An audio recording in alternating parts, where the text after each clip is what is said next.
Hello, and welcome to Sobercast, where we provide AA speaker meetings and workshops in podcast format. We're an ad-free podcast, and if you enjoy listening, please help us be self-supporting by visiting Sobercast.com, look for the donate link, and drop $1 or $2 into our virtual basket. We hope you enjoy the podcast. Have a great day.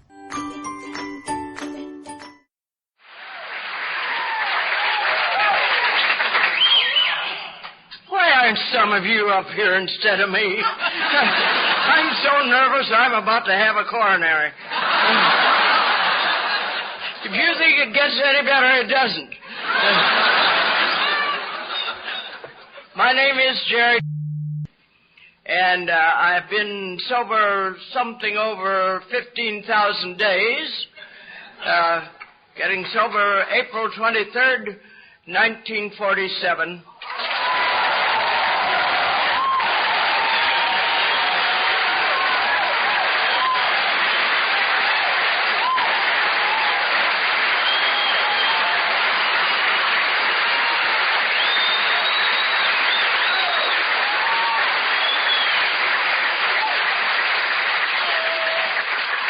You know something? I'm not any more sober than you are. The last person in that door is the most important person in the room. And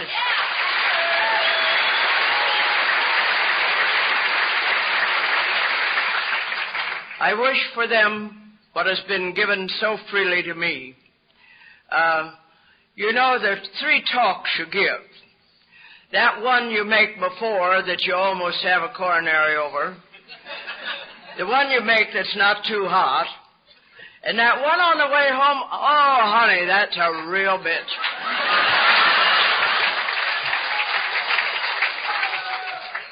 Of course, I get kidded a lot about my initials, which are G-O-D. And the kids say, who do you think you are, God? And I say, no, I just own the company. And they say, what company? And just then a big truck comes in, guaranteed overnight delivery.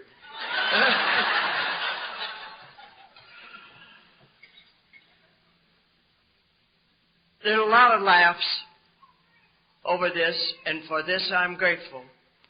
Because there was nothing to laugh about in my life. I was a naughty little child, ugly, awkward, and unwanted. I had a brother who was handsome, successful, and doted upon. Guess what? We both became alcoholics.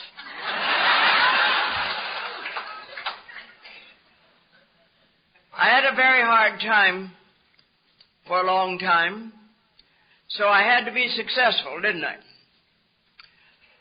And unfortunately, I was extremely successful in everything I touched because I was willing to work hard. And I wanted to excel, and you all can do the same thing, one day at a time. Work a little harder, a little longer, a little better, and a little faster, and you'll get where you think you want to go. And when I got there, it wasn't where I wanted to be. It wasn't a thing like I thought it was going to be. I had an alcoholic mother, but in those days the town dowager was not accused of drinking. She had gallbladder attacks. And the doctor came over and gave her the new drug for her vomiting. She was vomiting from drinking in the closet. But what he said is, Verna's having a gallbladder attack, and he gave her the new drug on the market that was going to be like vitamin to cure everything, heroin. And in truth, Verna would be up and at 'em at the church, and the Middle West didn't burn down because of her, but she got drunker and drunker. I had a father who drank only twice in his life for a week at a time, but for a hard-shell Baptist in the Bible Belt in those days to get drunk was unheard of. And so he was relegated to the bottom of the heap as far as his family were concerned. He was a wonderful man, and I adored him. My mother, God rest her soul, never got sober. And for this, I pray that God will be as good to her as I would have liked to be. I went on up the ladder, and I didn't drink when I was 18, but I wanted to be popular because there was nothing right about me. I was one of those people whose faces didn't come together when they were born in the right direction. And I got one ear up here and one ear down here. And I got a crooked nose that runs across my face. And I've got a big mouth and big teeth. And then I've got a foot. That when I'm dancing, you go along like this, and all of a sudden it shoots out to the side and forgets to come back. And, you know, it doesn't make you very popular. And I love to dance. I still do. And I'm still just as poor at it as I ever was, but I don't care. That's the only thing.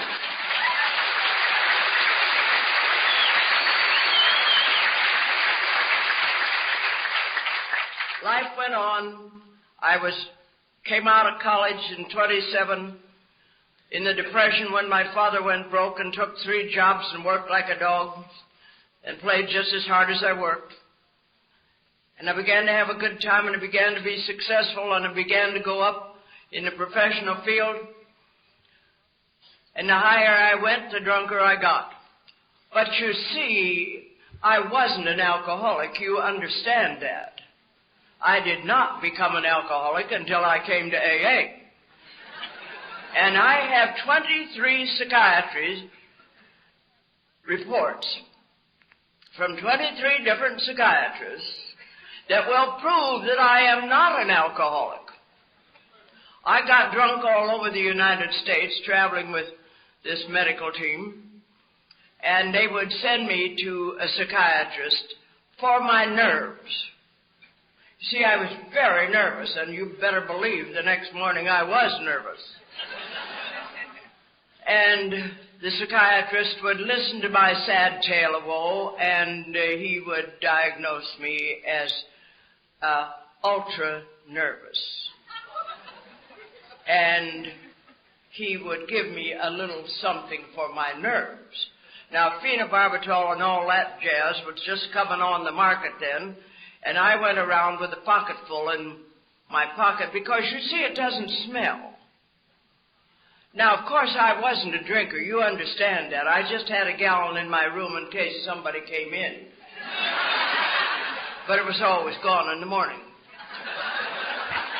But so I wouldn't smell. I'd take the pills and didn't shake and went on, worked like a dog because I was afraid somebody'd find out how drunk I was. And I proceeded to go to extremes to cover up my activities. And time went on, and I had finally ended up with 22 psychiatric reports of overwork. And the last one, at one of your large and prestigious clinics up in here in the North Country, I saw the psychiatrist every day for 3 months. Saturdays and Sundays included. I didn't have to pay for it, by the way. And he came up with a beautiful report. I was outrageously overworked and underpaid.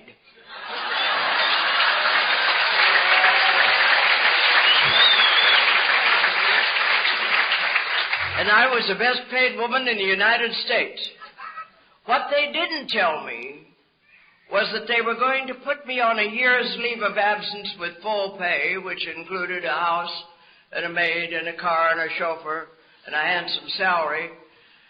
They wrote it. They didn't have nerve enough to face me. Maybe you wonder why the young people call me not Rambo, but Grambo, and because it started way back then. And they were afraid to tell me, and they wrote it. And I was incensed by them daring to tell me what to do, and I told them what to do with their job, and they did it. They gave me a handsome bonus, about what would be $250,000 now, and I went through it in 6 months, and I don't know where I was. Now, along the way here, I'd had a problem that they considered. I had a brother who was a moral leper. He drank too much. And I called everybody, and finally I got an idea. He was acting like a juvenile delinquent, so I called a child psychiatrist on the Eastern Seaboard, the only one there was. And I said, Jim, what do I do with my moral leper brother? He drinks all the time. He said, Jerry, I don't know.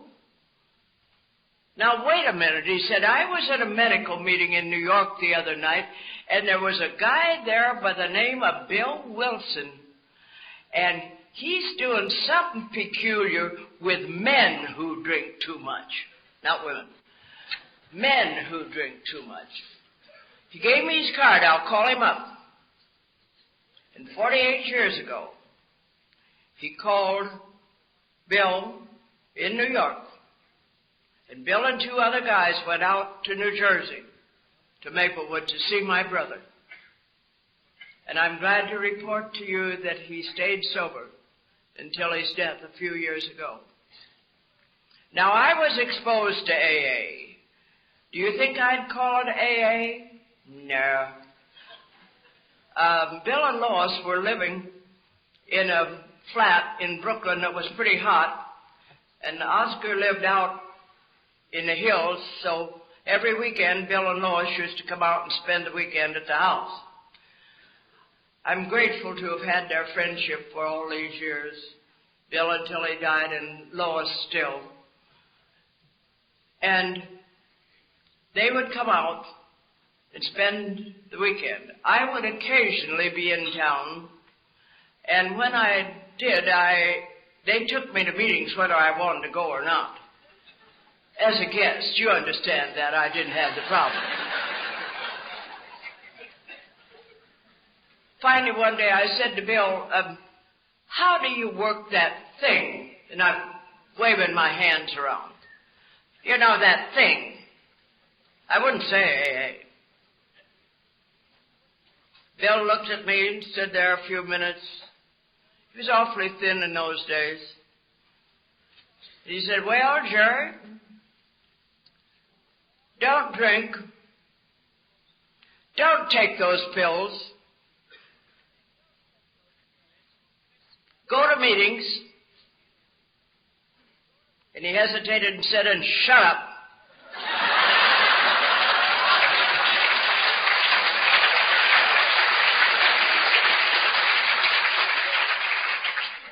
How dare he? But you know, that was to be a password. Shut up for me. Bill and I spent some time together in Mr. Towns' emporium. He listened to Dr. Silkworth and what he had to say. When Dr. Silkworth came in to see me after I was there the 6th time, I expected somebody to talk to me about my psychiatric problems because I had them. I really was in bad shape. And Dr. Silkworth started to talk to me about alcohol. And I threw him out of the room. Of course, I said when I came to AA that I wasn't arrogant. I want you to know that.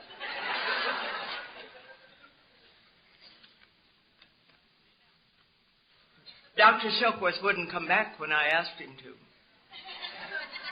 And I didn't get well. But thank God Bill did. And thank God my brother did. And they were so tolerant of me.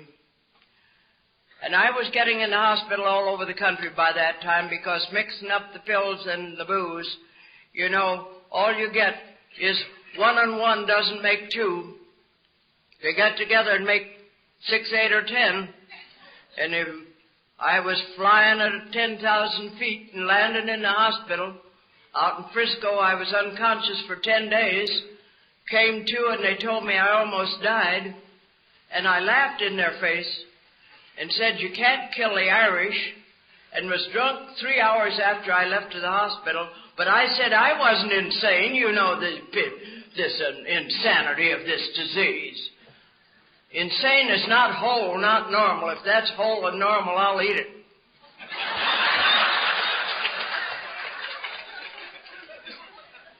Time went on. Came the time, and you know there is always a time for each and every one of us.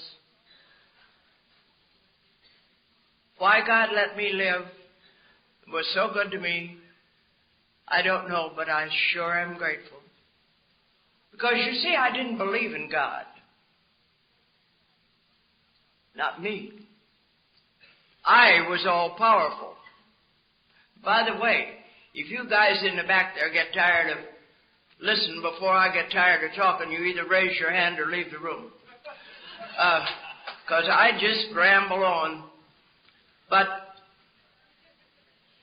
they say there's a level below which God won't let us go.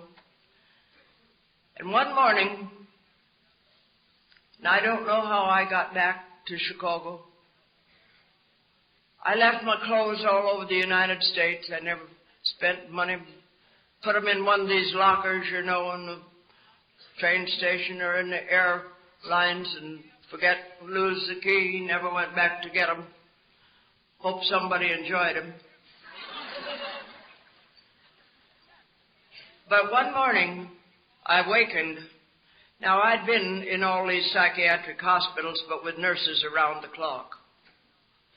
But this morning, I wakened in a bed, a string hanging down from the ceiling with a bulb on the end of it. I looked over to the right because I always checked to my right to be sure I was alone. And I was most of the time because I looked so terrible. And there were bars on the window. Well, there aren't bars in my house. And I looked to the left, and you know that people they talk about in the door, it was there. Sloppy architect, no doorknobs. And you know, I am an intellectual. You understand this. And I knew right where I was. I was in a nut house. And that's right where I was. Now, I had called my brother a moral leper for over 6.5 years. But that morning, I said out loud, if I ever get out of here, I'm going to ask my brother if he will help me. I left off the moral leper. And the miracles started to happen. Because 20 minutes later, he stepped off the elevator in that nut house in Chicago. They let me out to talk to him. And he looked down at me and he said, honey, you've made a pretty lousy mess out of your life. Do you want to do something about it? Well, I wanted to do something, but I didn't want to go with that bunch of holy rollers that he was going with. They were praying all the time, saying the Lord's Prayer, the Serenity Prayer, and saying, please God. But you know, we're all basically liars. So I crossed the fingers and said, yes, I do want to do something.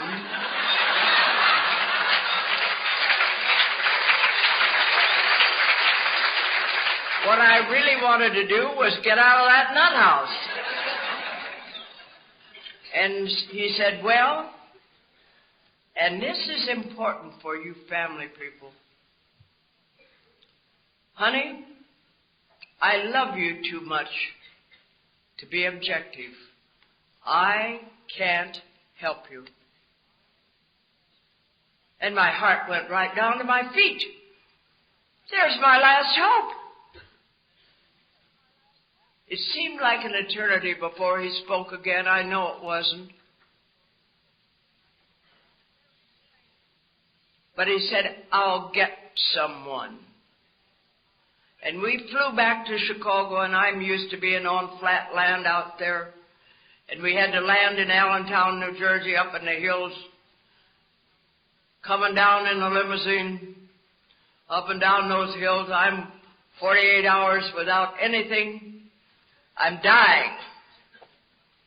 And then he is a professor at Rutgers, and he has to teach some business courses in Newark. He leaves me in a hotel lobby with no money, no pills, no booze. Well, I'm dying, and I got to do something, don't I? So I went in the ladies' room, going to fix up a little bit, and see if I could go in the bar and one of the men will buy me a drink. Never had to do that in my life. Always had plenty of money. Didn't have any money, didn't have any booze, didn't have any pills, didn't have any anything. And I went and took one look at myself in the mirror, and my friends, I gave it up.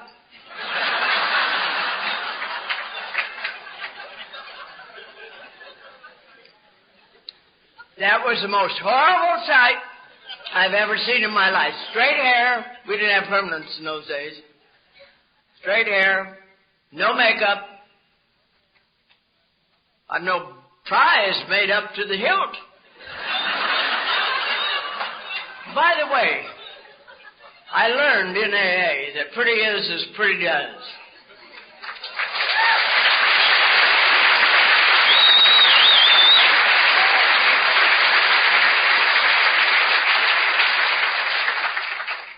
But I hadn't learned it then. But some way or other, 1 minute at a time, I got through that. And I went to live with my brother, and they started taking me to AA meetings. They didn't say, dear, would you like to go to a meeting? Come on, we're going to a meeting. I don't feel like it. Who asked you if you felt like it? You drank every day, didn't you? And then that shut up business started. Shut up. Shut up. Little sawed-off sergeant from Fort Monmouth was the chairman at the South Orange group. He'd fit right under my arm, and I'm not very tall. And he kept saying, shut up.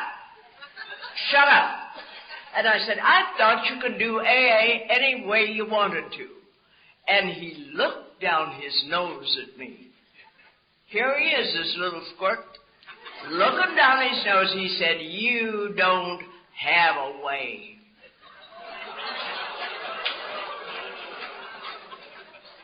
He was right. My way got me drunk. Little bit at a time, I thought, I'll show these dummies. I'll learn the 12 steps. I'll memorize all this garbage. I'll show them what being smart really is.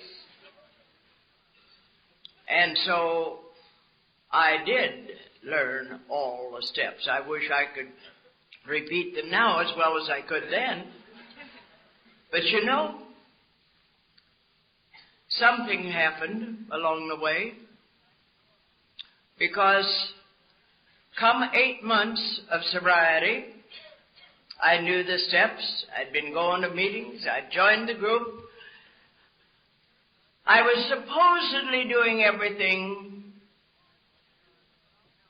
that I should. I'd gotten another sponsor by that name. Her name was also Helen, because the first one that came to see me went home crying to her husband and said, this is the first person I've ever been asked to see. Why did they send me to see somebody hopeless?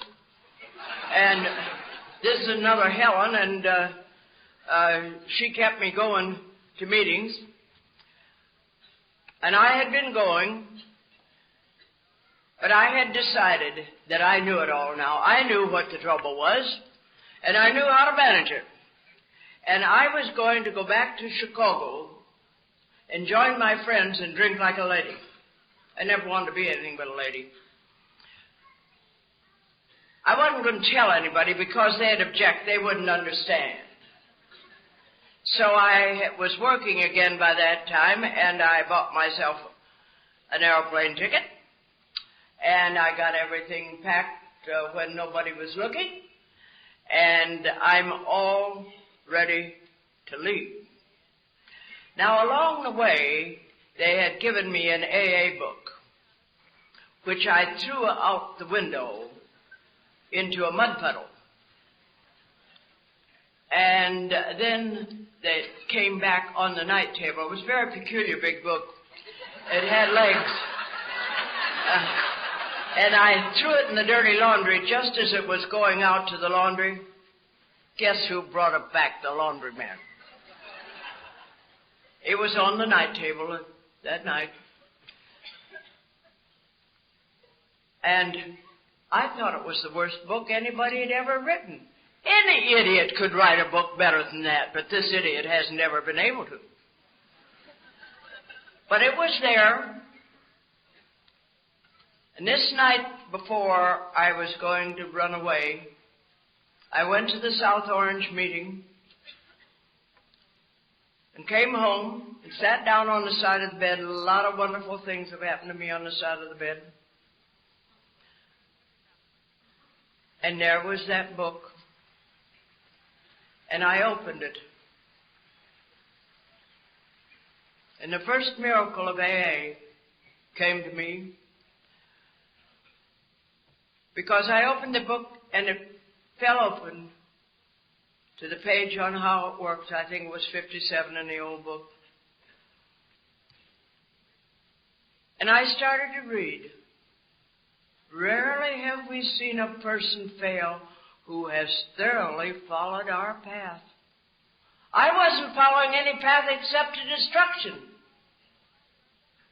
And I read on down the paragraph, and you know those words, honest, in that paragraph. That I, obnoxious word. And I got down to the steps, and I did something that I had never been told to do, which I think was divine guidance. Now, you understand, I did not believe in God. And one of the old-timers said, oh, well, what about good orderly direction? And that didn't sound bad. So good orderly direction was God for me. But I didn't really believe in anything that was greater than I was. And I got down to the steps, and I start to read them in the first person. I admit that I am powerless over alcohol and that my life is unmanageable.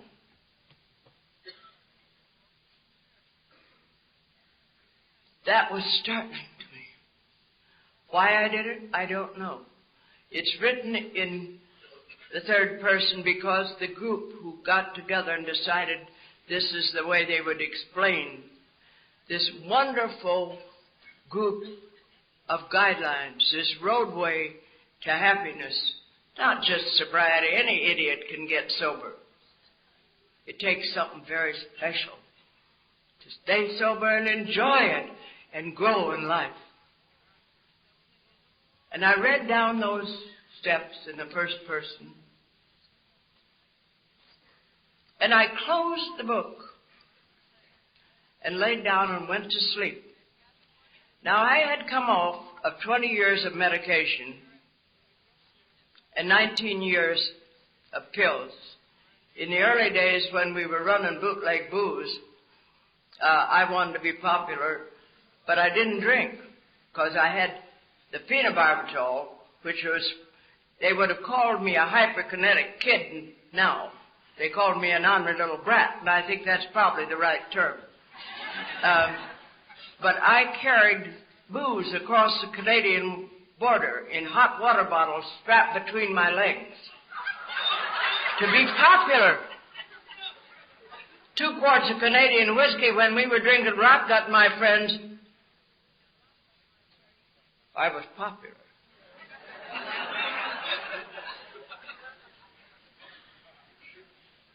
And, you know, I had never been popular. But coming off of 20 years of pills and 19 years of booze, because when I had the first drink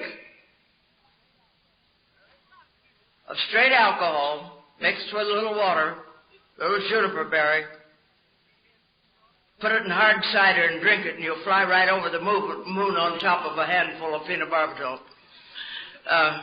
Let me tell you that if you think you kids fly on some of these new things, try that. So, I knew what being nervous was, and I hadn't been sleeping very fitfully, because, you know, we like that zonked out sleep. It doesn't come after you stop drinking, but the sleep you get is more restful. But I didn't know. I forgot all of the intellectual garbage went down the drain with the booze. And that night I laid down and went to sleep. And I slept soundly. And I wakened in the morning. As I sat on the side of the bed, I realized I'd had a glorious night's sleep. And something else had happened. The desire to return to Chicago and drink like a lady had left me. That, to me, was a spiritual awakening. That desire to drink and drug has never returned in the 41 years plus that I've been sober. This was a gift from my higher power. And I started going to AA then. For me, I started learning. I started listening. I started acting. I can be the smartest kid in the graveyard.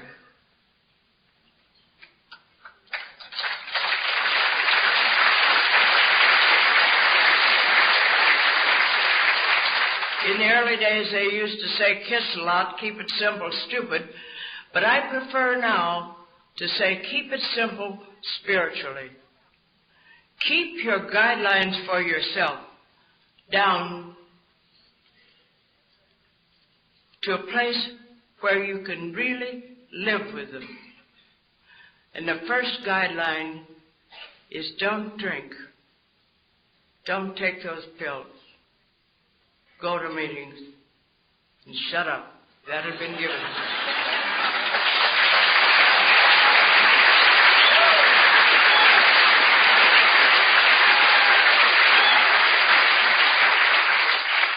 I've been a very fortunate woman because so many miracles have happened to me along the way. But the greatest miracle of all was that I was accepted by AA people. There weren't very many women. I was number 4 in New Jersey and New York. But I had to go to work, and I went to work for the Medical Society and started what is now called, I think out here, Homemaker Home Health Aid. And I started the 3rd branch of the National Council. And that was a wonderful thing happened to me because Marty Mann was just as tough an alcoholic as ever came across the pipe. She and Bill were going to start this together, and the AA people objected to Bill using his last name, so Marty went on and did the education, and Bill went on and did the work. And, but when I'd say I can't to Marty, she'd say, you don't say can't in AA. You do the very best you can. That's all God calls upon you to do. And maybe your best is better than somebody you're watching that you think is perfect. She kept saying, keep it simple. Keep it simple. And this has been hard. I've had a hard time with words all the time I've been in AA. I've wanted to rewrite the book, of course. You understand that. Everybody does. But I got all mixed up between spirituality and organized religion. Now, it took a young man who was an abbot to straighten me out. I'm a heathen, incidentally, in case you don't know. My father was a Hard-Shell Baptist. My mother was a Methodist. My brother's a Presbyterian. I married a Roman Catholic.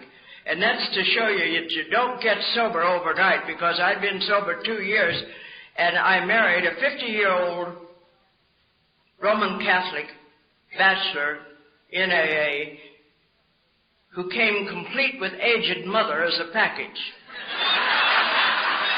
And I don't recommend it.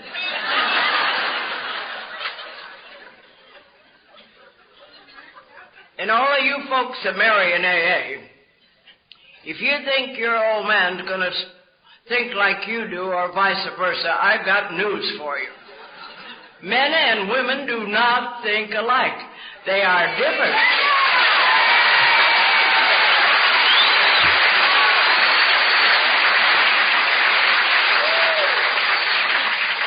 Thanks be to God for the little difference, you know. Who would want them if there wasn't a difference? Not me. Somebody said, were you ever married more than once? I ran away with a 57-year-old man when I was 17. My mother found it out 6 months later and chased him out of town and annulled the marriage. Nice man, too. Then I married a guy by the name of Younglove, and he had a marvelous son who taught me strictness, because when he and his father and I got a divorce, he went into court and asked to be allowed to stay with me, and was. And I couldn't understand it. I said, Dick, Pop is so generous and I'm so strict. Why did you want to live with me? He said, Mom, you loved me enough to make me behave. And that has been my philosophy with alcoholics all along. I love you enough to tell you the truth. I hope you love me enough to tell me the truth. Because I need you. I need you today as badly as I did the first day I was sober, and maybe worse on some days. Because as time goes on, God gives us tougher things to make the hurdles. And you know, they say, oh, well, you're good and sober at 2 years. Oh, yeah? When I married that Irishman, at 2 years, I'm sober? Dr. Ruth Fox told me it takes 2 years to get your brains out of hock and 3 more to get them unscrambled, and then you begin to grow.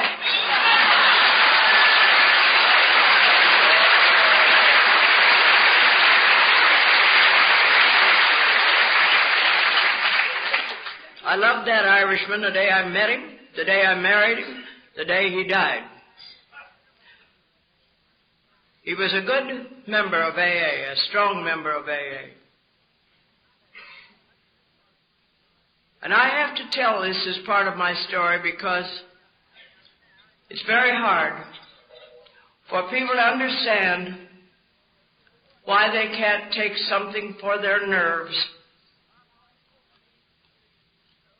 Tom was never a pill taker, never even as much as took an aspirin.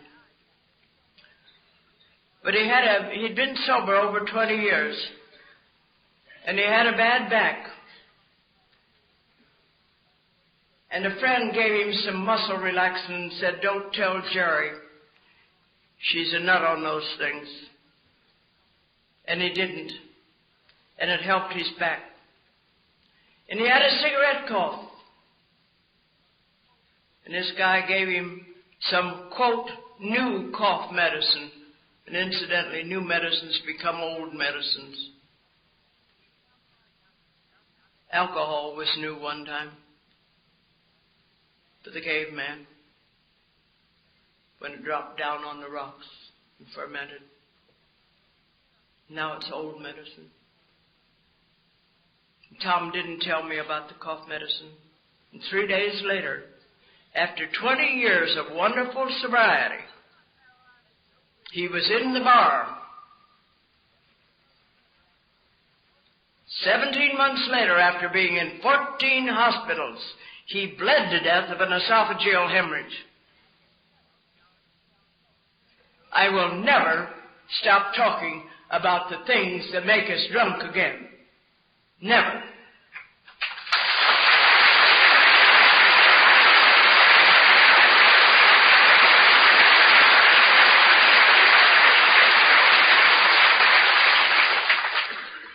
When Tom died, it was another time in my life when I said, I can't. And my AA friend said, you will. And God stepped in and took another friend of mine that I'd loaned money to start a rehab. She dropped dead. Guess who had to start it?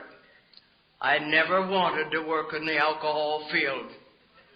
And God doesn't call up in the morning and say, you cute little thing, you can do it as you want to today. He says, get off your can and do it the way I tell you to do. Now.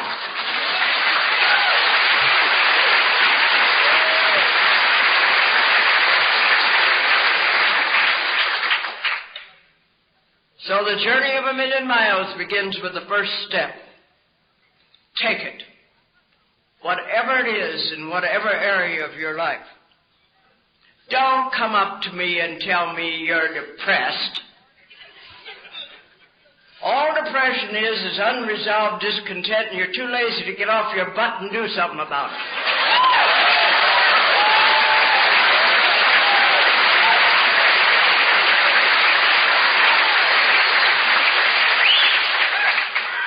Of course, my psychiatric friends could kill me in cold blood. And it doesn't bother me a bit. Not one bit. Because, you see, I know what I believe. And I have earned the right to believe it. In the treatment center, I have a lot of young people, you know. And I want you to know that what you hear about me is true. They don't call me Rambo, they call me Grambo. Grambo is on a strafing mission. I'm out to tell you this is the way you do it. One day at a time, whether you like it or not. I didn't say, did the Lord call you up this morning and say, you cute little thing, do it the way you want to do? He gave you a kick in the butt if you weren't going the right direction, and he gave me a lot of kicks. Losing Tom was one of them. But you know, I had AA. AA is my life. AA is my backbone. AA is what I live by. Why do I stay in AA? Because I'm comfortable here. You are my people.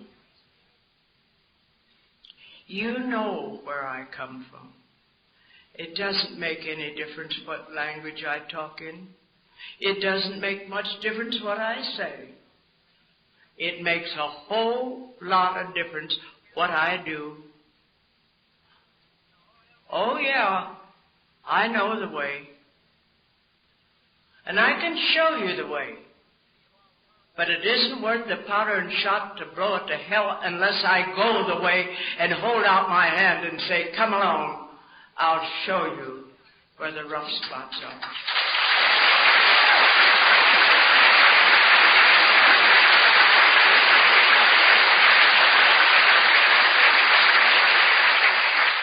In AA,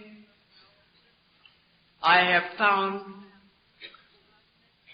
spirituality. In AA, I've found that I'm just an average person who's lucky enough to be alcoholic.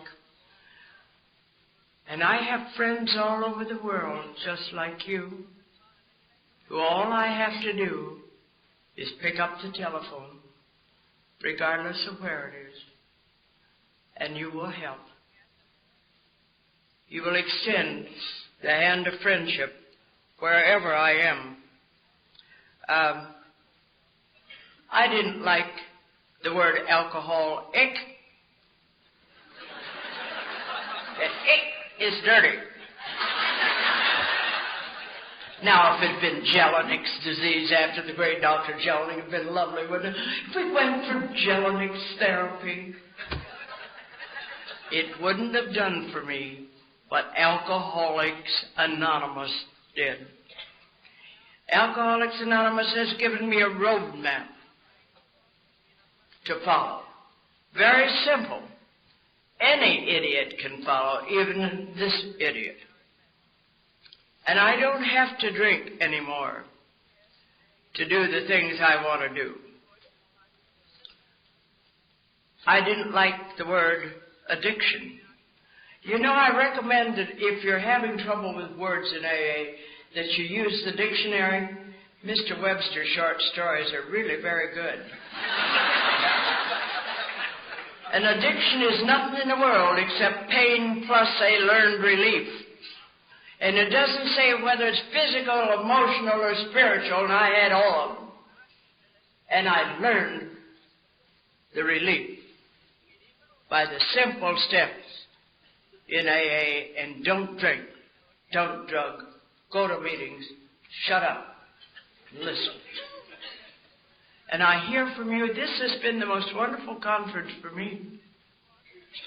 I have just never seen so many enthusiastic, wonderful people of all ages together. And I know the committee isn't going to like this, but I'm not running a popularity contest.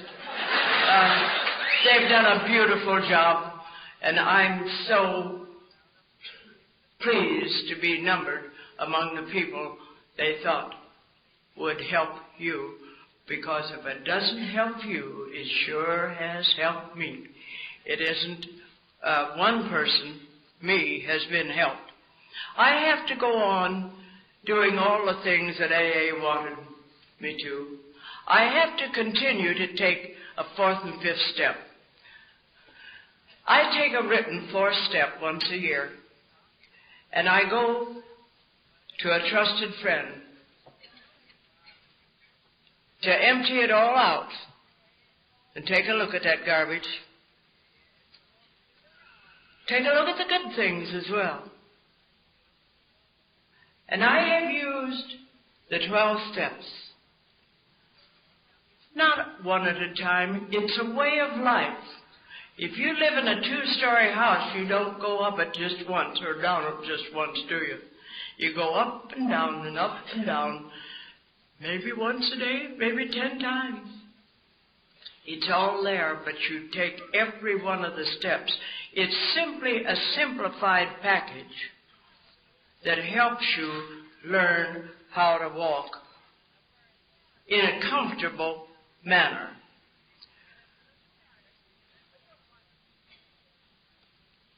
We're not running a popularity contest, but we sure are providing a way of life to people, and I want to keep helping where I can. You know, lots of us have a tendency to skip meetings. You know, it wasn't raining when Noah built the ark.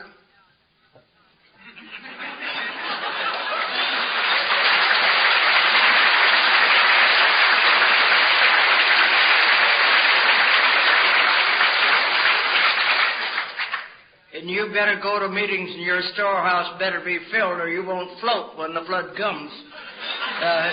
You'll drown instead. I urge you, I see many of you doing here, to take notes at meetings. You say, well, I feel self-conscious. Okay, so you feel self-conscious. I think we're an inferior feeling bunch of people. I never got up to make a talk in my life when I was sure of myself. And I've talked for a living for 62 years. Not just at AA. But I'm still nervous. Why? Because I want to be, quote, perfect by my standards. And I better look at my standards. I better look at what God wants me to be. I say some peculiar things every once in a while, and I think, what? Where'd that come from? And you know something? That belief in God I have is a very strong one. I can't draw you a picture of my God. I simply can tell you what He does for me. He gives me strength. He gives me courage. He gives me love when love is understanding whether I approve or not. He gives me everything I need. He gave me a chance to come out here, and not many kids my age. I've passed 81. Be 82 my next birthday.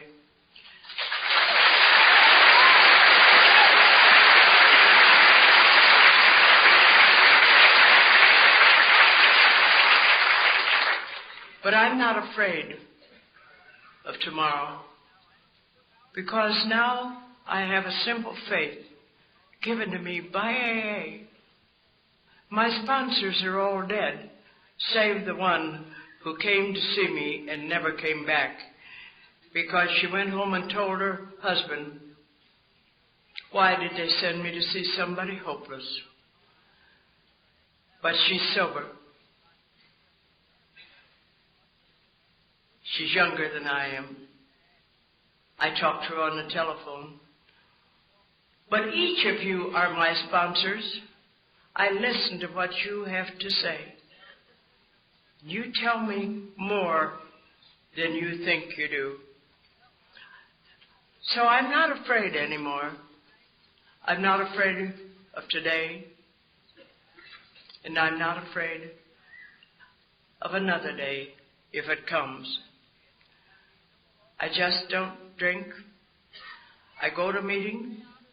I help where I can. I do what I can. And I keep my prayers simple. My faith is simple. I don't ask for things from God. I say thank you at night. Thank you for this day, for the people you've let me be with, for the words you put in my mouth, for the words you've allowed me to hear. And to the young lady, if she's in the room, who's been talking to the hearing impaired, that's a wonderful thing. You know, we don't know how fortunate we are. Going home from Oklahoma, I was delayed in Chicago 3 hours, when it should have been an hour and a half. And I was bitching about my tired legs, my heavy briefcase, my stupid secretary. And I looked across the aisle, and there sat a young man, looked to be about 21, 22 years old, beautifully groomed, and I thought, brother, he's got the world with a tail. And I looked down, and there was a seeing-eye dog at his feet. All of a sudden, my legs weren't tired. My briefcase wasn't heavy. And I went to him and asked if he wanted something to eat. He'd already eaten. But I remembered, Lord, forgive me when I whine. And you know, we are so fortunate to be able to have somebody that understands what we say. I'm so fortunate to have you, because you're my friends.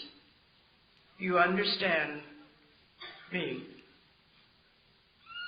There's so many things that I wanted to say, and I can't remember for one of them. So I guess the Lord didn't want me to say them anyway. But I just don't want to go to sleep on the 12 steps, because I know I'll fall down if I do. And I'd like to close today with a little poem. And incidentally, people sometimes ask me when I have cards, can I see your cards? And I say, yeah, but it isn't what I said. I do little things that make me less nervous, and one of them is carry cards. Because when I was a child, my mother tried to make a pianist out of me. And I didn't want to be a pianist, so I lost the music before the concert. The maestro made me play anyway. And I got halfway through it and couldn't finish 3 times. Got up and left the stage, and I can't even play chopsticks. After 10 years of music. So I carry my music with me, just in case of fire. And so today, as you go on your way home, just know that you're an important part of my life. You're an important part of the lives of many.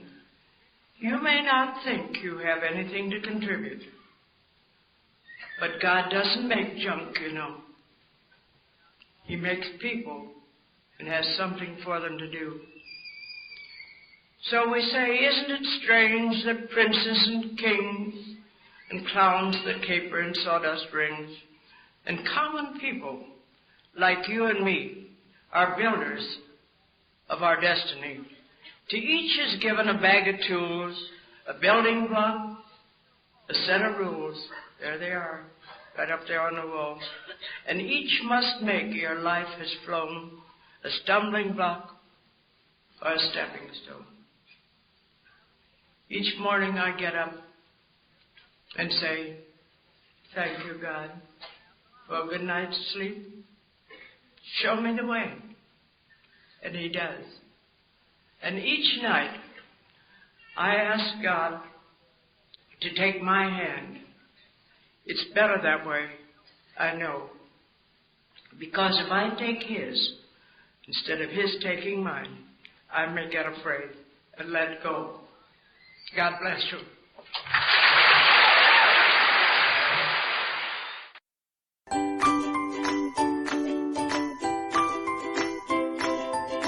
Thanks for listening. I hope you enjoyed the podcast. Sobercast is ad-free, and we'd like your help in order to keep it that way. So if you'd like to help us be self-supporting by pledging $1 or $2 a month, visit Sobercast.com and look for the donate links. Thank you very much.